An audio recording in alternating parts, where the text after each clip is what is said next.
అందరికీ నమస్కారం. నారా లోకేష్ ఈ పేరు వినగానే తెలుగుదేశం పార్టీ కార్యకర్తల్లో కానివ్వండి, నాయకుల్లో కానివ్వండి ఒక జోష్ అయితే వస్తుంది. ఎందుకంటే యువగళం పాదయాత్ర ద్వారా నారా లోకేష్ సృష్టించిన ప్రభంజనం అలాంటిది. యువగళం పాదయాత్ర తర్వాత ఇప్పుడు శంఖారావం పేరుతో నారా లోకేష్ మరొక్కసారి అలాంటి ప్రభంజనాన్ని సృష్టించడానికి శ్రీకారం చుట్టారు. ఈ నెల 11వ తేదీన ఇచ్చాపురం నుంచి నారా లోకేష్ శంఖారావం కార్యక్రమం అయితే ప్రారంభమవుతుంది.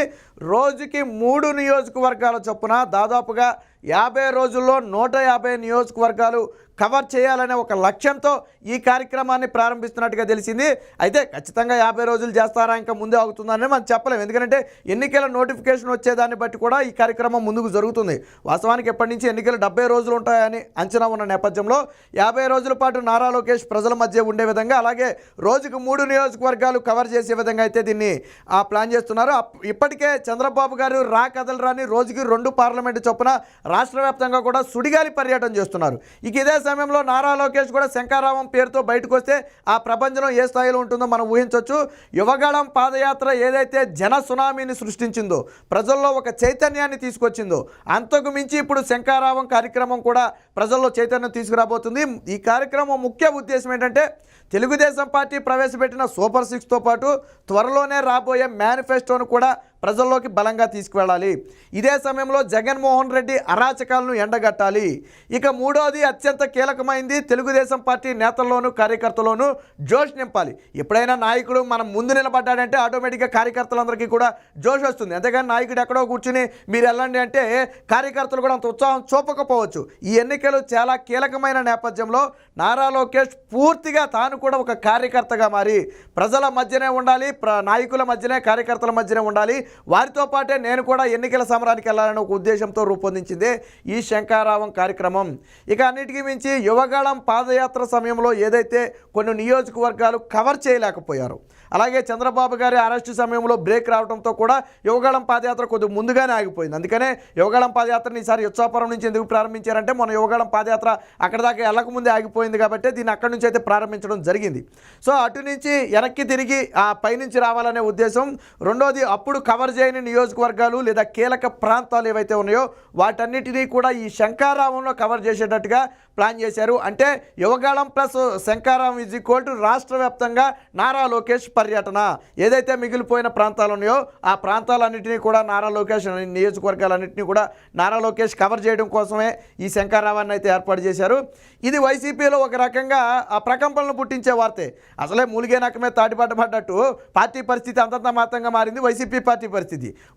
అసలు ఏ నేత ఎప్పుడు ఉంటాడో కూడా ఎవరికీ తెలియని పరిస్థితి. ఈ నేతను బుజ్జగించేలోపు పక్క నేత వెళ్ళిపోతున్నాడు, వారిని బుజ్జగించేలోపు ఇంకో నేత వెళ్ళిపోతున్నాడు. అసలు ఎంపీ స్థానాలకైతే పోటీ చేయడానికి ఎవరికి రాక ఫ్యామిలీ ప్యాకేజ్ కింద సీట్లు ఇచ్చేసే పరిస్థితి.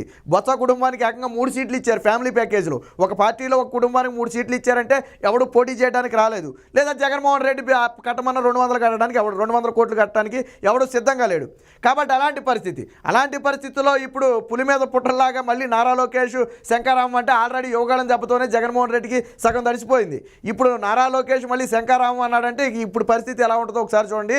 ఇప్పటికే తాడేపల్లి నుంచి బయటకు వచ్చే పరిస్థితి జగన్మోహన్ రెడ్డి దగ్గర కనపట్లేదు. సోషల్ మీడియా ద్వారా ఏదో పైకి గంభీరంగా ప్రదర్శనలు ఇస్తున్నప్పటికీ కూడా మొన్న అసెంబ్లీ సమావేశాల్లో మీరు మొహం చూడండి, తెలిసిపోద్ది. సోషల్ మీడియాని కాదు, జగన్మోహన్ రెడ్డి మొహం చూడండి. 2-3 ఏళ్ల క్రితం అసెంబ్లీ సమావేశాల్లో జగన్మోహన్ రెడ్డి ఎలా ఉన్నాడు, నిన్న అసెంబ్లీ సమావేశాల్లో జగన్మోహన్ రెడ్డి ఎలా కూర్చున్నాడో మీరు ఒకసారి గమనించండి. చివరి రోజు అసెంబ్లీ సమావేశాలు కూడా రాలా. ముఖ్యమంత్రిగా తనకి బహుశా ఇదే చివరి అసెంబ్లీ సమావేశాల రోజు అయి ఉండొచ్చు. దానికి కూడా జగన్మోహన్ రెడ్డి ముఖం చూపించలేకపోయాడు. సొంత పార్టీ నాయకులే అసెంబ్లీ సమావేశాలకు రాకుండా డొమ్మ కొట్టారు. సగం మంది కోరం లేదని సభ వాయిదా వేశారు. అంత దుర్భర పరిస్థితులు ఎదుర్కొంటున్న నేపథ్యంలో ఇప్పుడు చంద్రబాబు గారు ఆల్రెడీ రా కదలరా పేరుతో ప్రభంజనం సృష్టిస్తున్నారు. ఇప్పుడు నారా లోకేష్ మళ్ళీ శంఖారావం పేరుతో ప్రజల్లోకి వస్తే ఇక జగన్మోహన్ రెడ్డి నిద్ర కూడా పట్టదు. ఇప్పుడు ఏమన్నా 2-3 గంటలు పడుకున్నాడేమో కానీ ఇక అది కూడా పడుకునే పరిస్థితి ఉండదు. సో మొత్తానికి శంఖారావం పేరుతో మరొక్కసారి నారా లోకేష్ ప్రజల మధ్యకు వస్తున్నాడు అనే వార్త రాష్ట్ర వ్యాప్తంగా కూడా ఒక ఫుల్ జోష్ నింపింది. అన్నిటికీ మించి తెలుగుదేశం పార్టీ నాయకులు కార్యకర్తల్లో ఫుల్ జోష్ నింపింది. నిన్న మొన్నటి వరకు నారా లోకేష్ అంటే చాలామందికి ఆ చంద్రబాబు గారు తనయుడు అనుకునేవారు. బట్ నారా లోకేష్ అంటే ఈరోజు తనకు తానుగా ఒక లీడర్గా నిరూపించుకున్నాడు. మీరు 4-5 ఏళ్ల క్రితం వెనక్కేళ్ళు చూడండి, ఒకప్పుడు నారా లోకేష్ బాడీ విధానం కానివ్వండి, మాట్లాడే తీరు కానివ్వండి ఏ విధంగా ఉంది, ఈరోజు నారా లోకేష్ బాడీ ఏ విధంగా ఉంది, మాట్లాడే తీరు ఏ విధంగా ఉందో ఒకసారి మీరు గమనించండి. అంటే తనను తాను ముందు మలుచుకున్నాడు. తనను తాను మలుచుకున్న తరువాతే ఈరోజు జగన్మోహన్ రెడ్డి మీద యుద్ధాన్ని ప్రకటించాడు. ఆ యుద్ధంలో దాదాపుగా ఒకసారి విజయం సాధించాడని చెప్పొచ్చు. ఎమ్మెల్సీ ఎన్నికలు ఎప్పుడు జరిగాయి? నారా లోకేష్ పాదయాత్ర మధ్యలో ఉన్నప్పుడు జరిగాయి.